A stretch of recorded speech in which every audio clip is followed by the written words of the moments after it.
and grab a seat at the bar. I'm your Photo Happy Hour bartender, Michael Mowbray. And today I'm mixing up a special cocktail. It's called The Road to Oklahoma. I bet it tastes like dirt. Joining me behind the bar are Dan Freevault and Carl Kaler. Say hey, guys. Hey, guys. Hey. What are you guys drinking today? Tuscan blend. How many Tuscans do they have to squeeze to get into that? I don't know, but they blend them, so. Ooh. Then more fit, I guess. Rich. Like a Vitamix? Carl's drinking straight moonshine out of a bottle. Nice. It's called H2O. Oh. Ooh. Yeah. Sorry, green. making scotch, so that's what I'm having. Nice. 12-year-old Macallan. Yay. So anyway, before we announce our guests, if you're on video, you can kind of see our guest down in the corner. Wave. Don't tell anybody on audio yet. They don't know who it is. I want to thank our sponsor, Red Curl Creative. They are copywriting services for photographers and wedding professionals alike. Kim from Red Curl Creative speaks your language, so keep listening for a special offer sometime during this podcast. I'm just going to be random. At some point, right in the middle of a sentence, I'm just going to yell out the offer. Carl, did you notice, like, when Michael leans into the mic, he talks deeper and sexier instead of, it's Carl! Yes, I did notice that, Dan. I did take microphone 101 at UW Platteville. So, Along with basket weaving and underwater, underwater basket weaving. That's the one. And Second Street was my major. But if anybody who went to Platteville knows exactly what I'm talking about. All three of you. Anyway, if you're joining us for the first time, we are three professional photographers who have been around for a while, and we like to get together and have some drinks and talk about photography. And the more we drink, the more we know. And the people we know and the people we drink with are many and varied. And today we have one of those many and varied guests. We're honored to have Gary Box as our guest today. Oh, hey. Ooh, Hey. Oh, there he is. He's down there. I should have. I should be drinking. I'm up here box. on my screen. Yeah, I should be drinking my box wine. There you go. Hey, You can have all kinds of fun with a name like this. You know it. When my first son was born, I wanted to name him Peter Oliver Box, so his initials would be P.O. Box, but his mom wouldn't let me. Well, That would have been a good one. Yeah, it would have been. Yeah, you can have all kinds of fun with this. Darn. So let me tell the folks out there, if they're not aware of who you are. You're a nationally known photographer and educator. You've been an icon in the photography industry for over 3 decades. You've won pretty much every award there is, including millions of green merits. You've been a mentor to thousands of photographers. In fact, it's hard to find a photographer that you haven't touched in some way. Wait, Michael? I can positively say I have not touched any one of you three. That's true. That's still healing. You know, Michael, you may want to talk to Kim at that red curl thing, because that, you're getting the grammar a little bit mixed up there, because that just didn't sound right. I'm just saying. No, this is exactly what I meant to say. Oh, all right. Well then, good for you.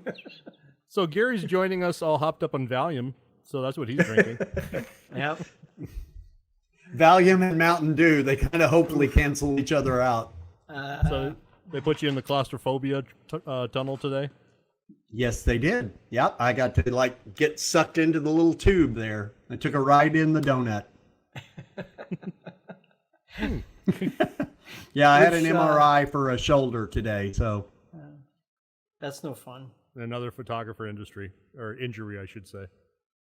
You should listen to our other episode when we talked about photography injuries. Yeah, we had a whole episode about injuries for photographers. Yeah.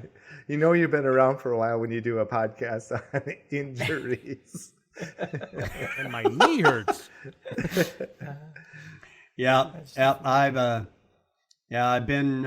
I've been a rather abusive to my body over the years.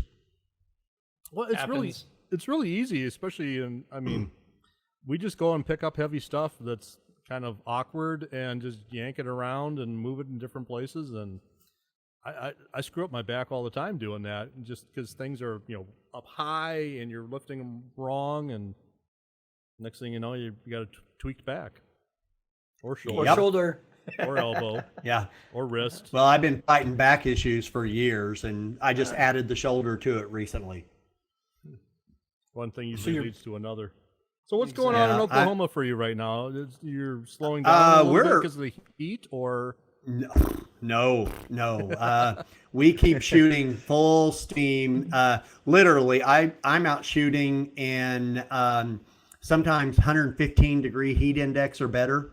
Ugh. And so, I learned a really good tip that I can pass out to you guys. Whenever I buy can my pass summer out, too. shirts, I always buy 2 of the same shirt. Because if I have 2 outdoor sessions a day, after the first one, I'm all sweaty. So I just literally change into the same exact shirt. right? So, yeah, that way I'm not stinking too much by the end of the day. So Well, I would do that for we weddings. actually, we handle the heat pretty well. I have my bus. If you followed me, I have a short school bus that was converted into an RV. And in the back of it, I have a full dressing room with makeup mirror and everything, and it's air conditioned. So we take them out in that at the outdoor studio, for example. And I say, okay, just stay in the air conditioning while I set everything up. And then as soon as everything's all set up, as soon as my Mo lights are in place, then I'm like, okay, come on. So it's kind of like a movie set. They get it all set with the stand in, and then they bring on the talent. And I have Ryobi 18-volt fans that they carry around. And so we manage the heat pretty well. But I mean, I can't just like, oh, I'm just going to take the summer off. No, I make way too freaking much money in the summer. So I have to deal with the heat. And the short bus was originally owned by a rock group, which had some interesting graffiti in there, if I recall correctly, right? Did they have a stripper pole Yes, in there? Is what? No, the stripper pole is somewhere else. Incidentally, if you shoot boudoir, a Manfrotto auto pole makes a great stripper pole prop. Just Just saying. When's the mopole gonna come out? the mo pole. Actually, mo please do pole. not pull out the mo pole. There was actually almost a mo pole. There is a mo stick. I do have a mo stick. It's a little handheld, like little mini. We got the mo blow. Is that, or isn't that the name of the fan? It's the, What it's is the blow That's the mo. fan. blow Yeah, mo? Oh, blow mo. mo. Yeah, And it's awesome, by the way. it is. I just had somebody message me the other day. It was like with a bunch of stuff. She's like, "There's no way I could shoot anything like this if I didn't have your blow mo." And I'm like, "Aw, that's nice." Aw, Images are Cool. really nice. sweet. Yes, nice. I like it. So you keep shooting through the heat.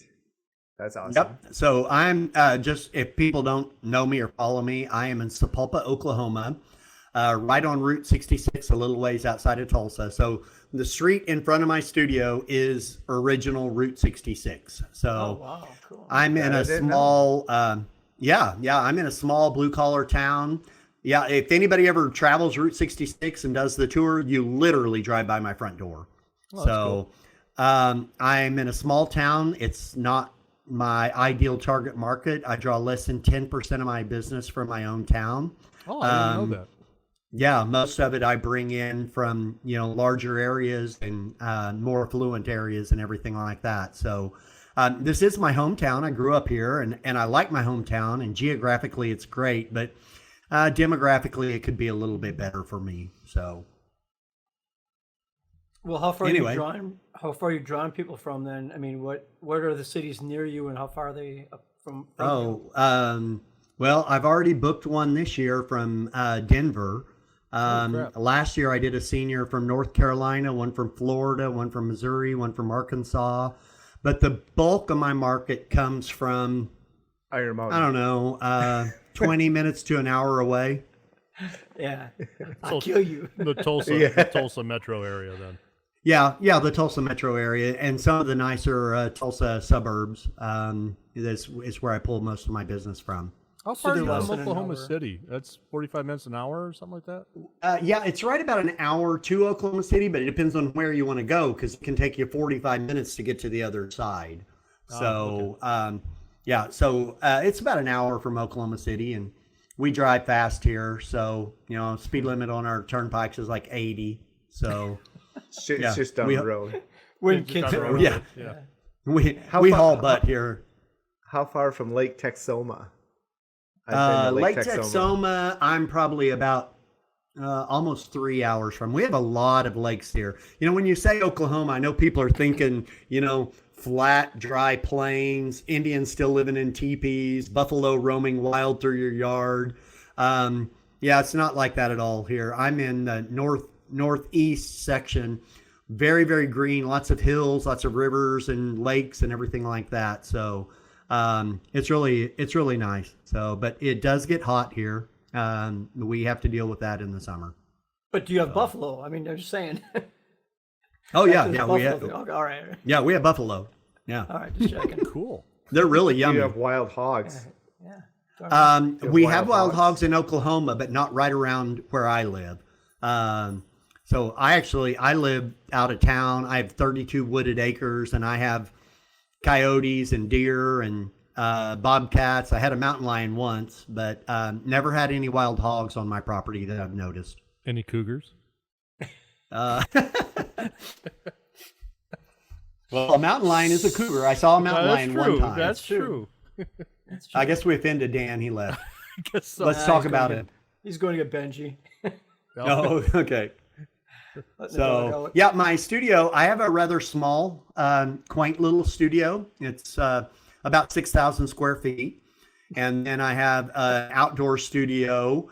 And I have in the outdoor studio, I've got about 3.5 acres of props like old trucks. And I have a fire truck, a couple of airplanes. And it's pretty crazy. It's kind of like a little photographic Disneyland. I'm always joking, and probably absolute truth, that I have more stuff than all the Tulsa area studios put together. Oh, I believe So, it. I've seen it. Yeah. Yeah, I'm kind of a propaholic. So, but a lot of my outdoor studios actually set up for really good lighting, which is what we're supposed to be talking about Yeah, tonight. we were going to get there eventually. Yeah, we're getting there. Yeah. I have a large pole barn that that blocks the light and it faces north. I have like light gray gravel out in front of it, which works as a beautiful soft natural reflector and wipes out all the green. Most of my props and everything are situated right underneath the tree line. And then I've got open space over here, so I can bounce back light back in with a reflector or light off camera flash or whatever. But I've got that tree cover overhead to block that overhead light. So everything is really, really set up for speed, efficiency, and great consistent lighting. Well, let's talk So- about that for a second. Now Sure. that we're actually talking about lighting. Because you shoot you mix off-camera flash, available light, natural light, whatever. Light is light. And you hit on a couple things here that I think we've tried to drive home for people over the years. I guess over the year and a half we've been doing this. The importance of getting rid of the top light when you're using natural light. Talk about that a little bit. Yeah, I was going to say what you have set up is the prototypical selfie or video influencer lighting that people Ooh, do in yeah. their cars. Yeah, this is not Yeah. good lighting. Yeah. No, yeah. So Well, yeah, He is For the- now for holding the a light people who above are- his head. for the audio only people. no, I didn't Yeah, realize there were audio only That's people. why. Yes, yeah. Well, I mean, we have 5 people that I think follow us, and probably 2 of them are audio and 3 are video, or vice versa. So, but yes, you're absolutely right. Blocking that top light is essential. We need light to come in from the side, which is why we like to shoot early and late in the day, ideally, because our sun is low and not way up here. But I pretty much shoot all day long. So I've got to handle it when the sun is up here, or there, either one. So blocking that high light is very essential. And trees are great tools, overhangs, in the shade of buildings, anything like that. It's anything to block that top light is really good. So, Well, and I'm going to be. but I I'm, use I'm going to be your classic 2-year-old, and I'm going to ask, well, why? Why do we have to block that top light? Why? well, Why, Gary. we want light in the eyes, and because our eyes are recessed, if it comes straight down, you're going to get shadows from your brow in the eyes and not. So the light's got to come in from the side to get under those brows. So that's really the biggest reason right there. Some more than others. Yes. Yep. Absolutely right. You know, do you mean? Darn some cowboy people, hats, the you know. deeper set your eyes are, the more critical it becomes. So whether you are reflecting light in or natural light or off-camera flash, it doesn't matter. You need it to be coming from the right direction. It can't be too high. It can't be too low. It can't be too far off. And, you know, I've got a great tool to show where the light goes. Oh, yeah. Should we I got show it. them? Oh, We absolutely. got to Bring it see out. this Tools? We Bring like it The on. audio Okay. people won't All right. be able to see it. Put on but the lid. Yeah, We need a lid. we need. We need to describe This this is- for audio people. My first time going to sync, Gary was the one of the speakers back in St. Pete Beach. He brought out this. I'll never forget it. In fact, You I have know, a photo of you with this. A lot of people do. This is called the magic lighting helmet. It shows you exactly where the light goes. Okay? Because if we look, you know, earlier I put the light up here, and that's horrible. You know, if we put it down here, that's horrible. So the magic lighting helmet shows me that really the light needs to be, it's kind of bright. Let me dim it a little bit. Okay, there we go. This is So the really light going needs to to drive come. our other two members to the video. Exactly. There you go. Yeah. So see, now it's getting in the face. So, but if you change your pose and you lean into it, now the light's too low. The magic lighting helmet says it needs to be up here. Okay. Drop your head down. Magic lighting helmet says the light's got to be down here. You want to shoot a profile? That's where the light goes. Right there. So I've had so many of my students end up with this image embedded in their head, and they're like, oh my God, every time I place my light stand, I'm thinking about this magic lighting helmet. It shows me exactly where the light goes. And obviously it's not absolute. This isn't butterfly light or anything like that, but Sure. It's a good starting point. though. for general portraits, it really is. And it really helps a lot of my my students understand, oh, that's where the light goes. You know, it's about a 45-degree angle from the face and about 15-degree or 20 degrees up from level is kind of your ideal light position. And so the magic lighting helmet was born. I was actually teaching at MAPE, which sadly is no longer, the Mid-America Institute of Professional we closed Photography. it down. Way to go, Dan.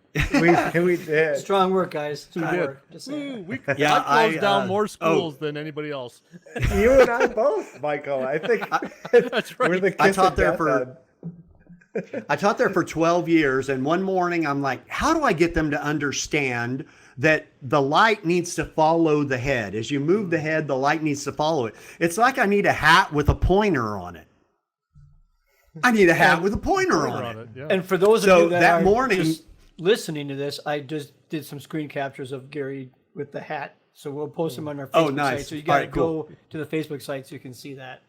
So yeah, and I could picture Gary sitting in the hotel room thinking, I need an idea, and the light bulb went above his head for the Oh, idea, yeah. but he's like, that's But the that wrong wasn't the right position." place. No. So when Gary gets an idea, it's like over here. Over The light here. bulb. Yeah. So like that the morning hard- before Depending on where his head's class, facing. yeah, that morning before class, I ran by Walmart, and it's like, I need some kind of helmet, and I got one of the bicycle helmets. It's styrofoam, and I'm like, now I need a stick, and I ended up with like a skinny little curtain rod, and I cut a hole in the helmet with my pocket knife and stuck the stick in it, and voila, that was the birth of the magic lighting helmet. Oh my God. That's fun. And it's probably been one of my greatest teaching aids that I have come up with. So, It you know, is. yeah, if you're struggling with lighting, just think about that magic lighting helmet. You know, that's going to show you exactly where the light needs to go. Now, when you let's take that another step. So, when you're talking, I was saying probably about 15, 20 degrees up. 45 to an angle to the side. Are you talking like, let's say we got a soft box? Are you talking about that's where the umbra of the box goes? Are you talking about the bottom of the soft box?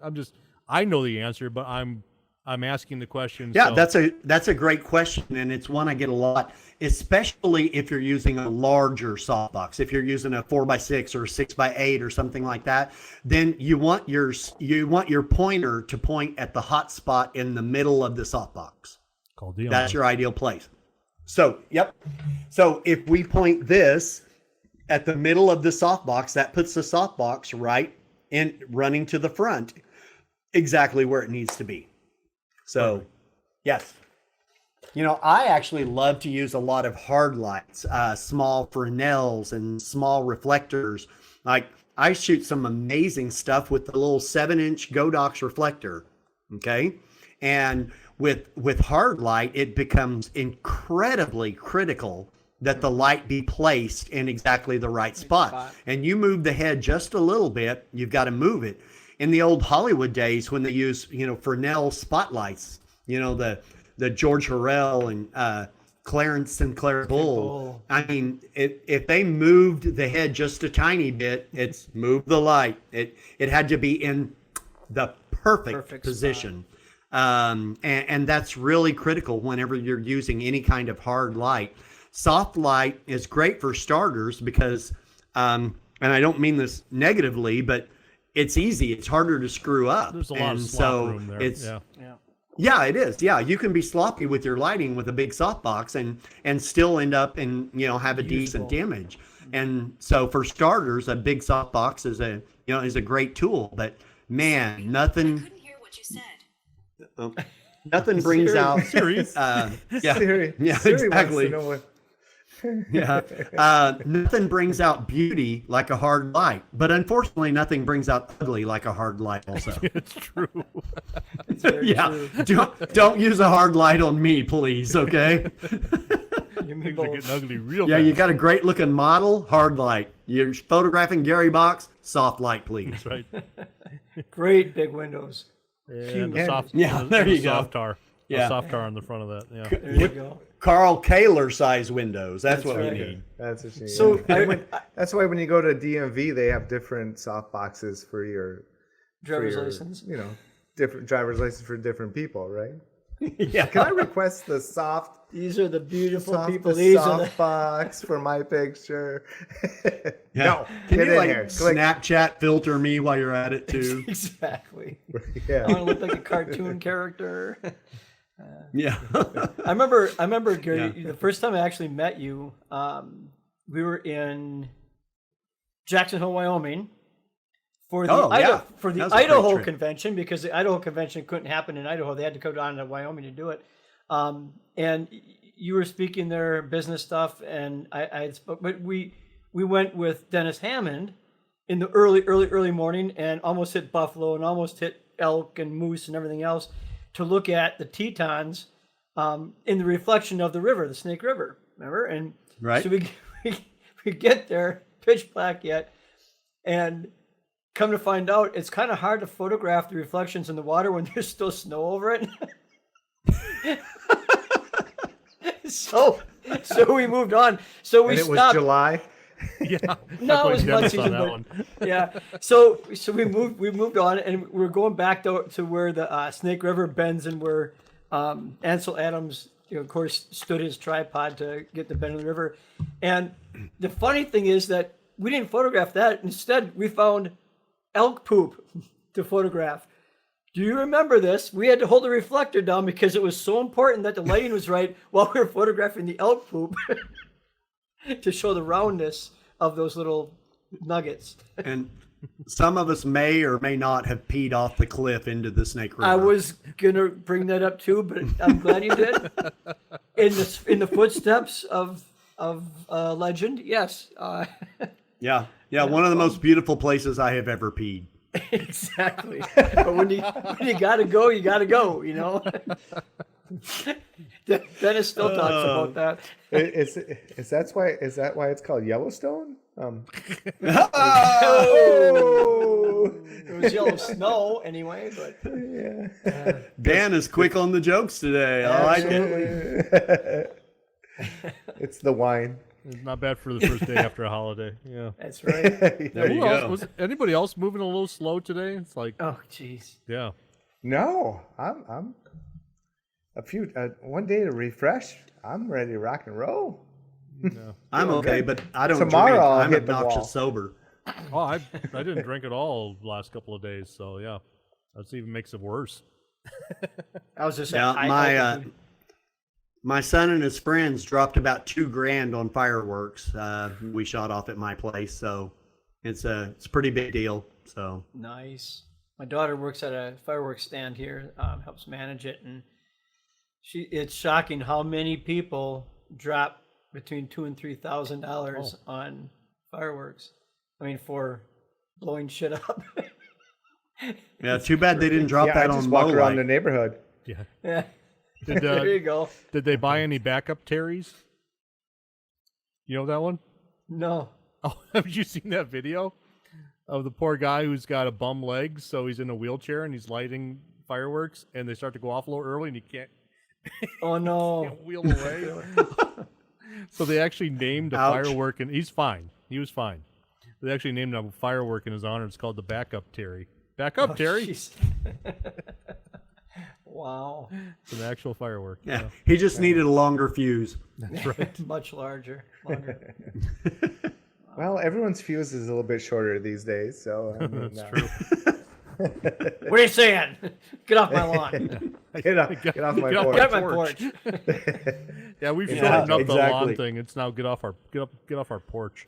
Yeah, I messed that up. So back to lighting. All We right. talked about the only thing I was going to talk about, but is the infamous lighting helmet trademark. You've trademarked that, right? I Is it probably lighting helmet? should. What's so, the thing? yeah, Yeah, you probably should. magic lighting helmet. Yeah. Magic So- lighting helmet. You know, you kind of. Yeah, I'm kind of a. Go ahead, Carl.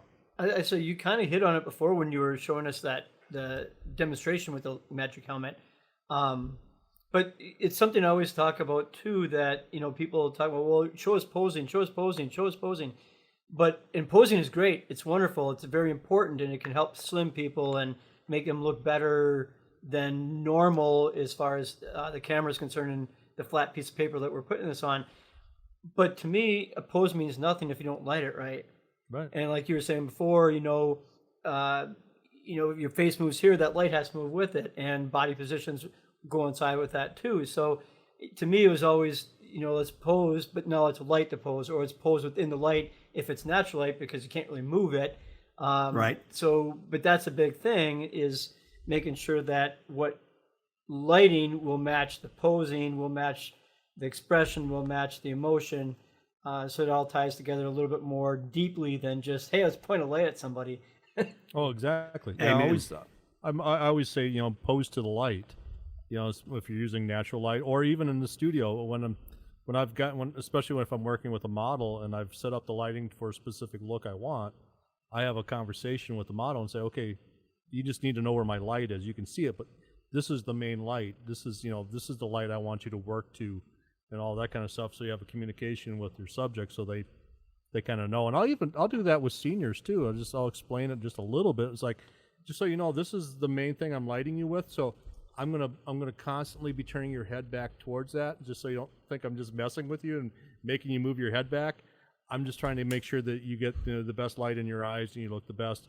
And if I just say move your chin this way, it's because I want to get the right light on your face. Absolutely. Working with a number of models, if I have a newer one, I really try to instill in them, this is where the light goes, and you need to be conscious of that. Because, some of them are just moving around, and they're moving away from the light, and, it's like, no, okay, that's garbage. So, I try to talk to them about body, either towards or away from the light, or face towards the light, or any of those things. And one of the things that I'm always saying is, if you're selling the girl, you want to turn the light or turn the body away from the light so it skims across. But if you're selling the clothing, then you want to turn it towards the body so you're lighting more of the clothing. Even though that's the less flattering angle on the girl, now we're selling the clothing. So if a lot of times one question is, am I selling the girl or am I selling the clothing? Right. And so I'll do those differently. If I'm selling the girl, I want body turned away. I want the light skimming across the shoulders, across the top of the bust, showing off shape.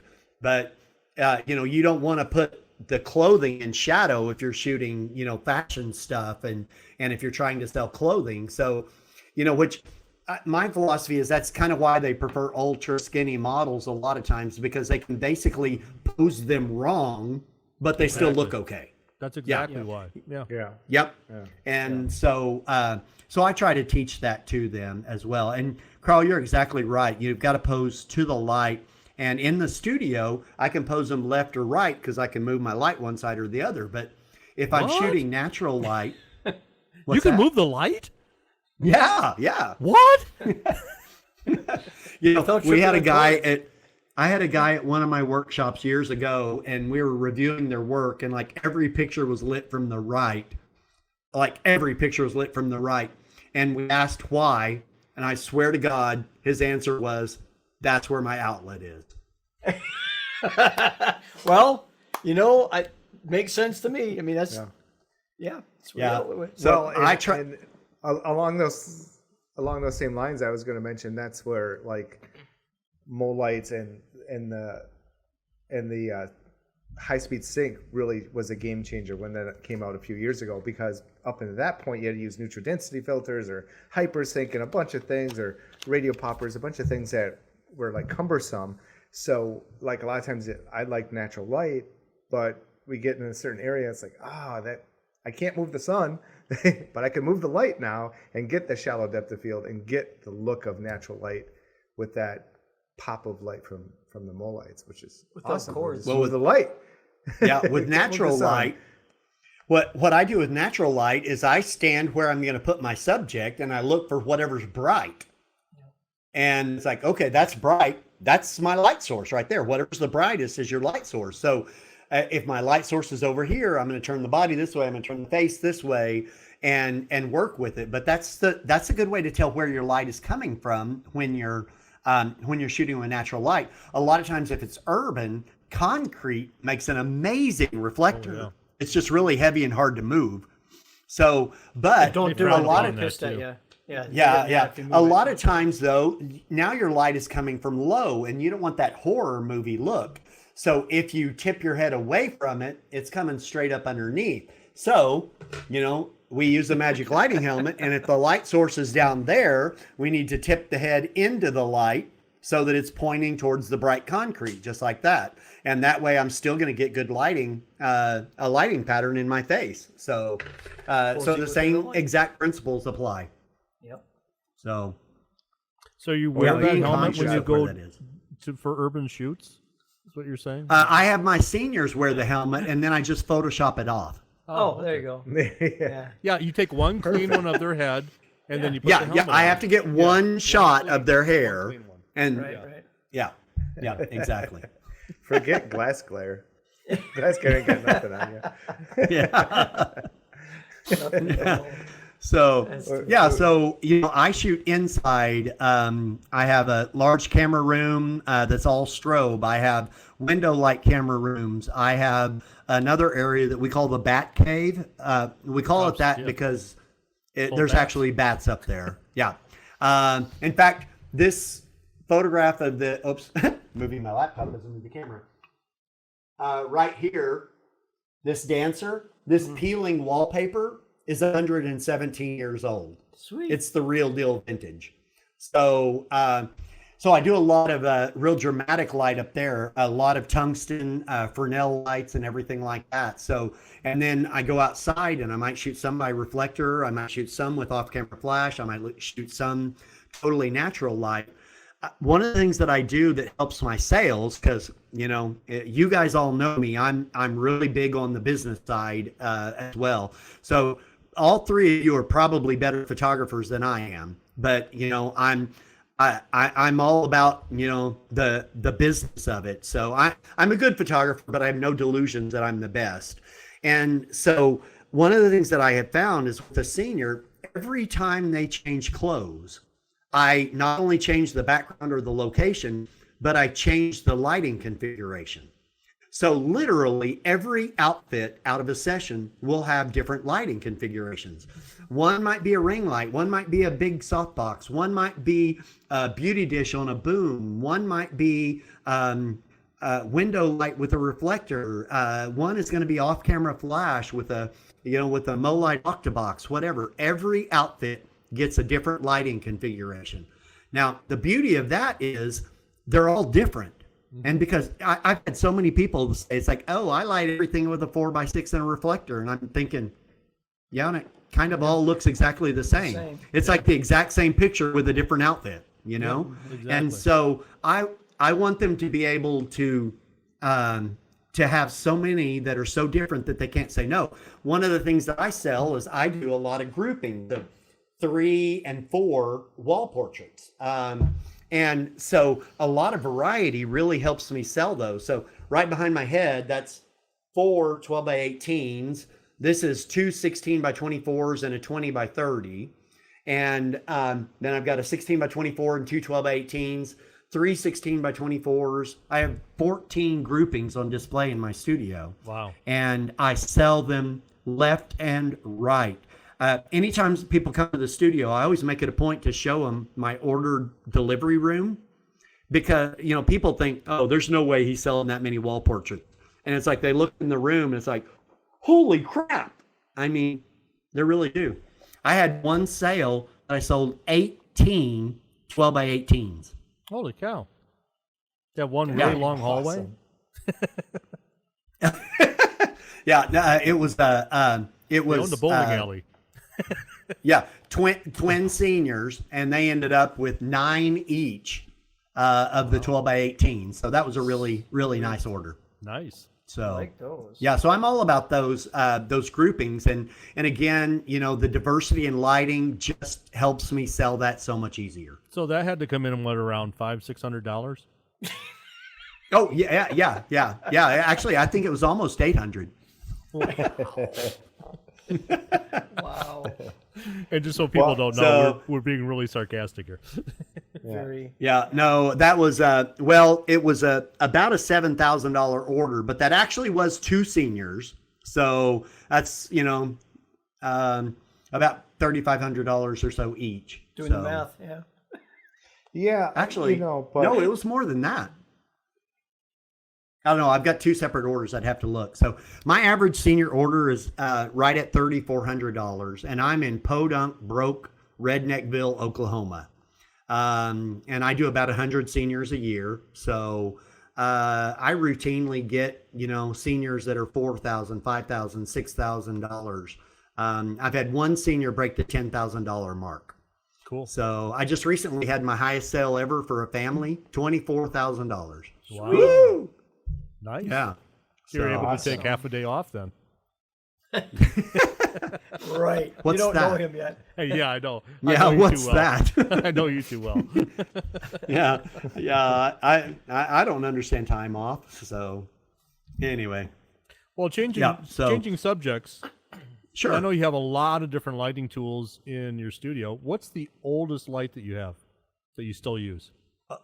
Oh my God. Okay, so I have some Novatrons that I use for hair lights because they're suspended everywhere around the studio, these Novatrons. I bought, whenever I was 19 years old, I bought a Novatron kit, a 440 plus, 480 watt second pack with 3 heads.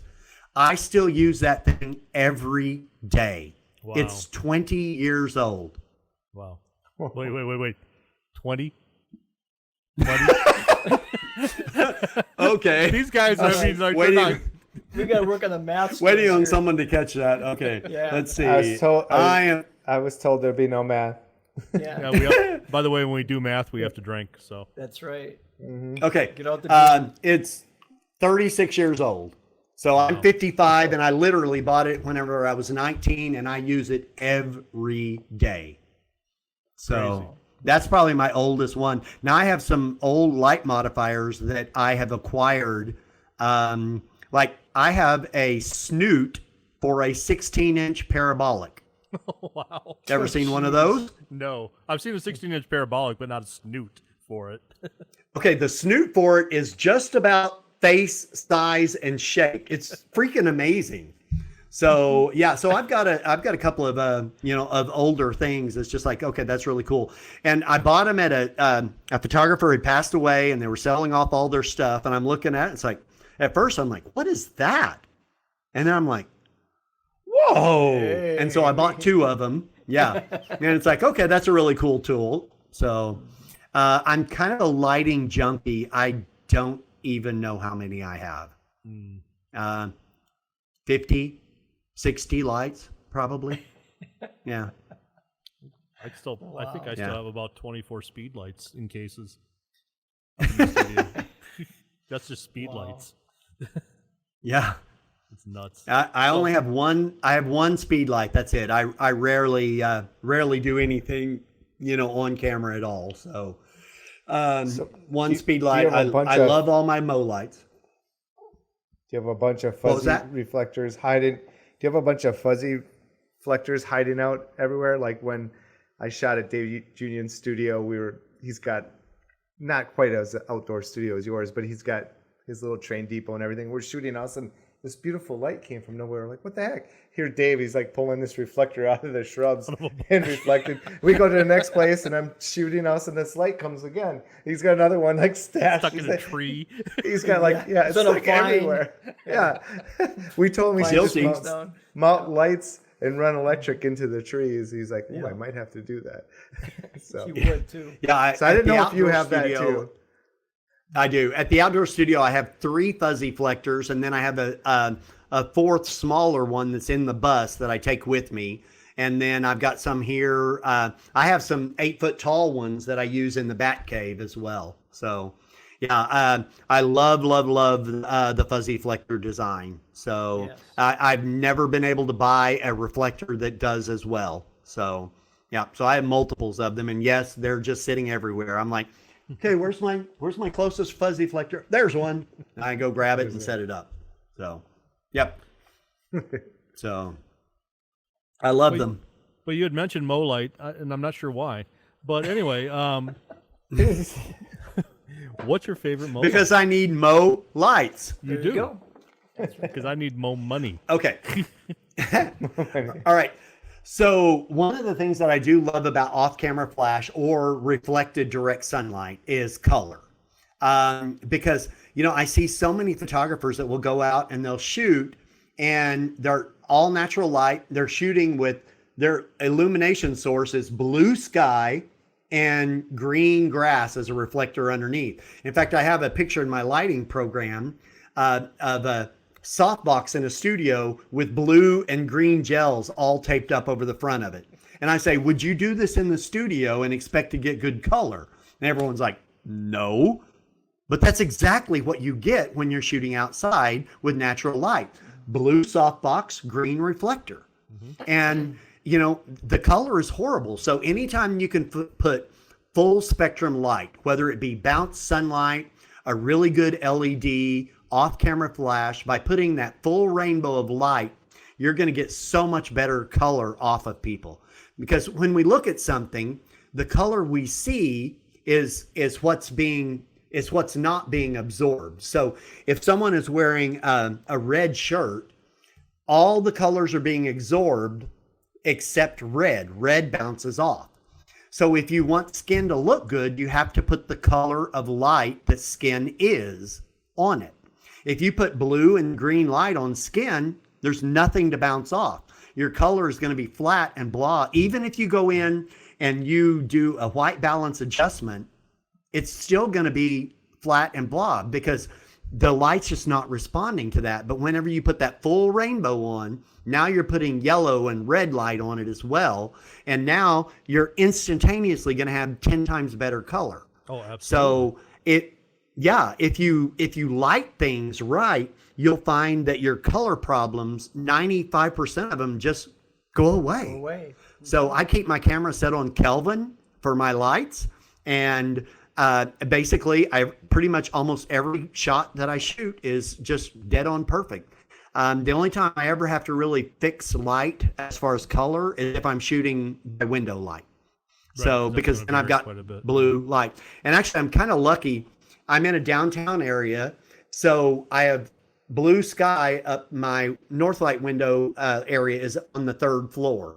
So I have blue sky illuminating, but the buildings across the street just so happen to be tan. Ooh, And nice. so, yeah. So in addition to the blue light that's coming in, I've got this tan light bouncing off of the buildings that helps even equalize that a little bit. So, yeah, it makes it easier. If you set yourself up for easy work, it just makes your life wonderful. Well, And you have to whenever I understand was doing a things higher like that. volume of work, what's that? Oh, and you have to understand things like what you're talking about, the color of light and the direction of light. And once you understand that, then it gets a lot easier. Much easier. Whenever I was doing higher volume, efficiency was a really, really big deal to me. My peak year, I did 567 seniors, 42 weddings, and about 500 other jobs.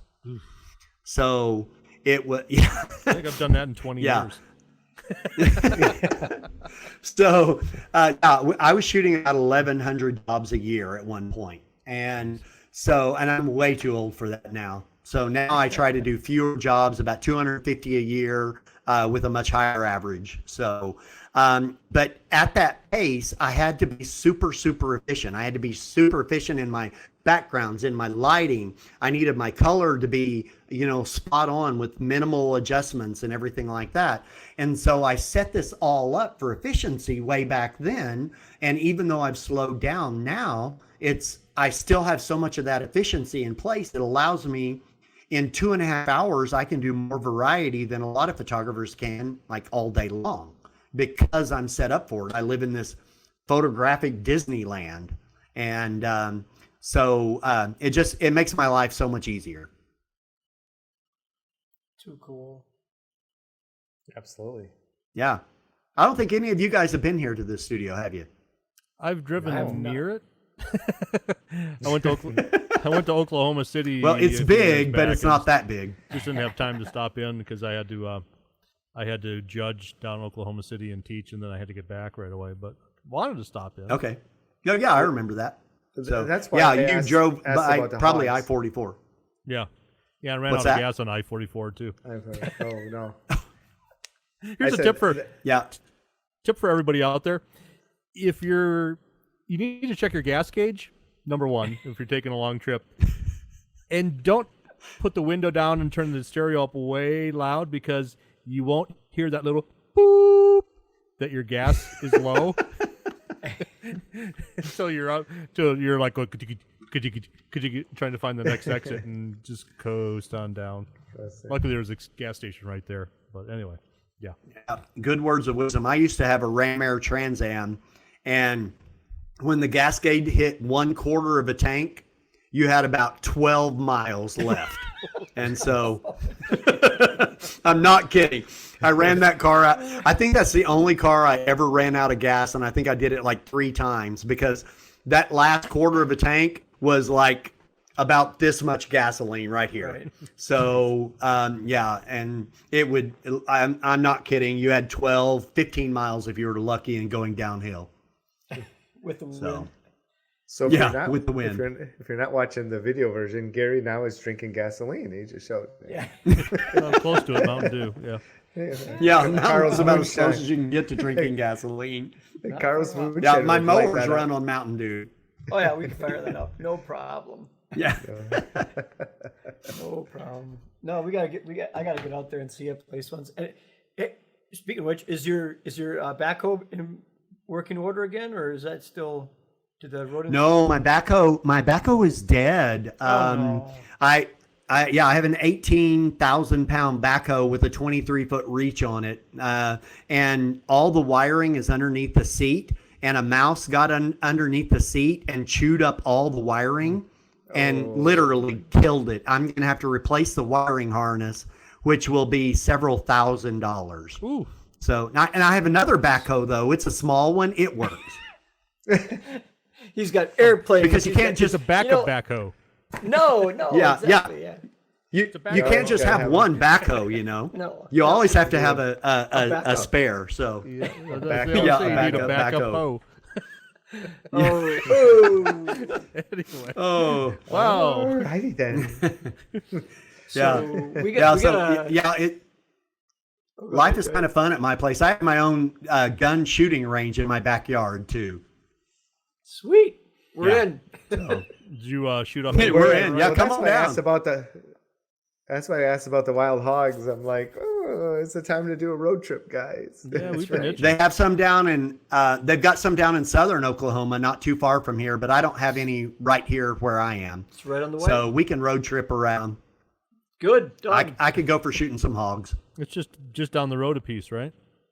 Yeah. 8.5 Oh yeah. hours. There. No, I don't think you can drive that far in Oklahoma unless you do this, Yeah. or if you run out of gas on the turnpike. Yeah. Who would do that? Where were we? We're visiting Stidham, and he's in Oh yeah, Yes. Amarillo. Amarillo. Yeah. He's in Amarillo, Yes. Amarillo. and then we had to go to Waco, and we were thinking, It's not that far. it's not that far. How far was it? It's in the same state. 8.5 hours.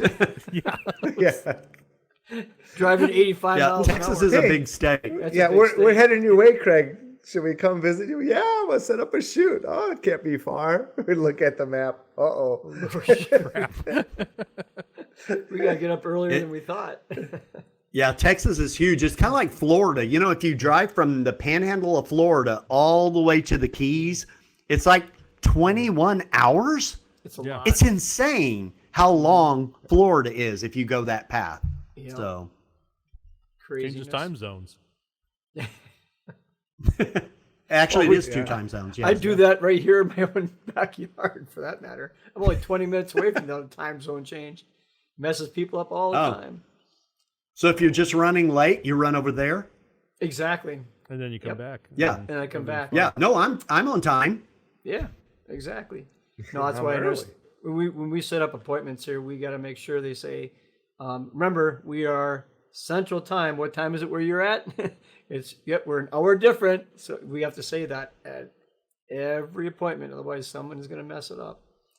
So, I can see that. you know, So absolutely.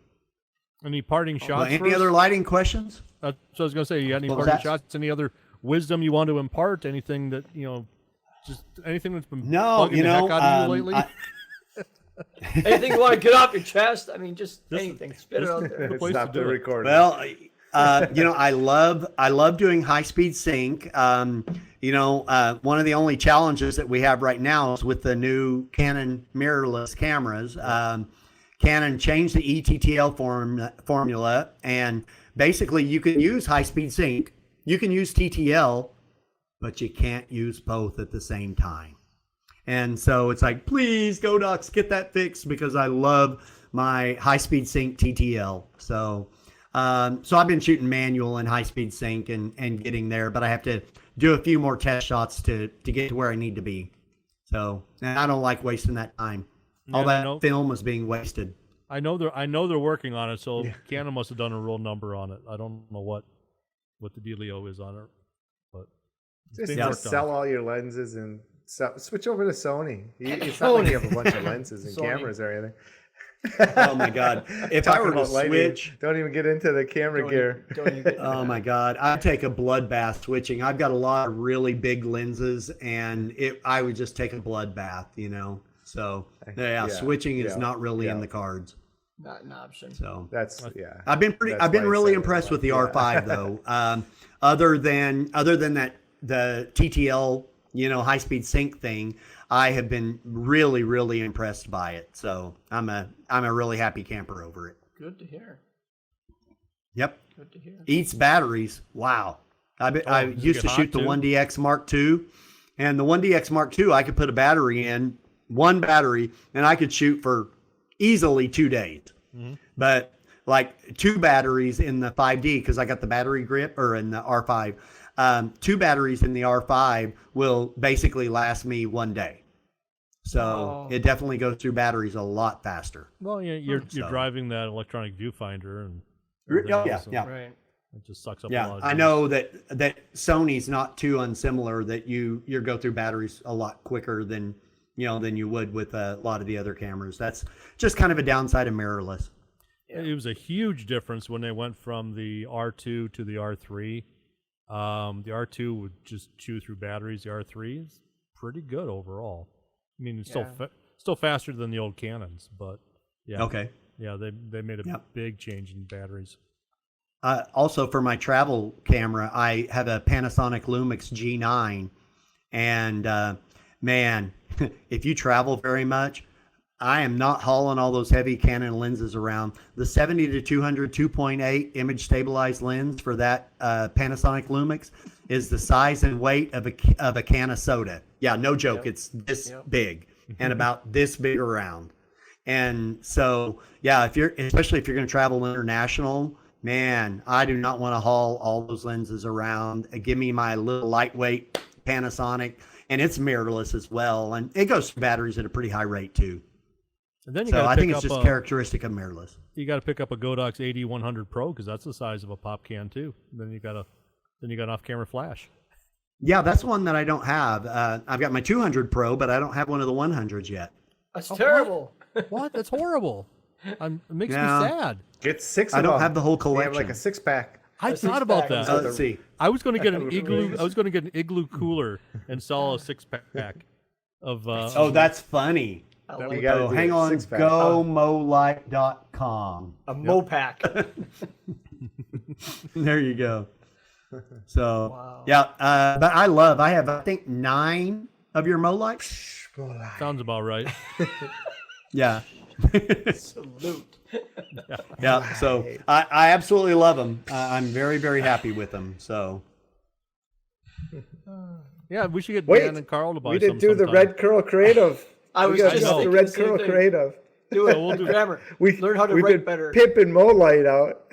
We'll have to do that. So, remember that when I said that we were going to have a special offer at some point? Now would be the time. So you can save $97 on the Write Better Words course from Red Curl Creative by using the code Happy Hour. That's Happy Hour with a Happy Hour at redcurlcreative.com or writebetterwords.com. It's the Write Better Words course where Kim teaches you how to write more better. Mo better, I guess it shall be. Better. So, and we're happy to have She them. needs to change that code to like Shotsky or something, you know. Yeah, but I'm just spell Shotsky. People can spell Happy Hour. Do they speak That's true. redneck? Oh, I'm sure. absolutely. They're working with sure. Carl. Okay. Yeah. She did great. She They did speak great for Yooper. my stuff. Yeah, she spoke Yooper. She helped me a lot. That's like an obscure dialect of redneck. Yeah, don't you know, eh? We're Oklahoma Oklahoma redneck here, so We're more flannel, more. I'm sure she'd flannel have it redneck. covered. There you go. There we go. All right, and every week we do have that special cocktail, and this week is the Road to Oklahoma to honor Gary. Okay, what's in this? Holy cow! There's a cow in it? Oh. 2 ounces of mezcal. Mezcal, M-E-Z-C-A-L. An ounce of orange juice. An ounce of blood orange juice. I think that's just orange juice with blood in it. 1 ounce of fresh lime juice. Grenadine. Sounds safe. Yeah, Yeah. what the heck? 2 lime wedges. It's from cutting the lime wedges. That's how you get the blood orange juice. It stings. It stings. An ounce of simple syrup, a half ounce of grenadine, 4 to 6 dashes of orange bitters, some chili powder for the rim, some kosher salt for the rim. So you combine all the liquid stuff. You put the chili powder and the kosher salt on a plate. You run a lime wedge around the rim of a tall glass, dip it in the chili salt to coat, and then you fill the glass with ice, pour the other stuff in, and throw it over your shoulder. So there's actually a drink called the Road to Oklahoma? Road to Oklahoma. Wow. We don't Yeah. make this stuff up. I mean, No, we don't. No, The other- yeah, Michael would never make anything up. No, never. no. I should make a drink up one of these weeks. We'll make up a drink for every guest from now on. Ooh. There you go. There we go. I like that.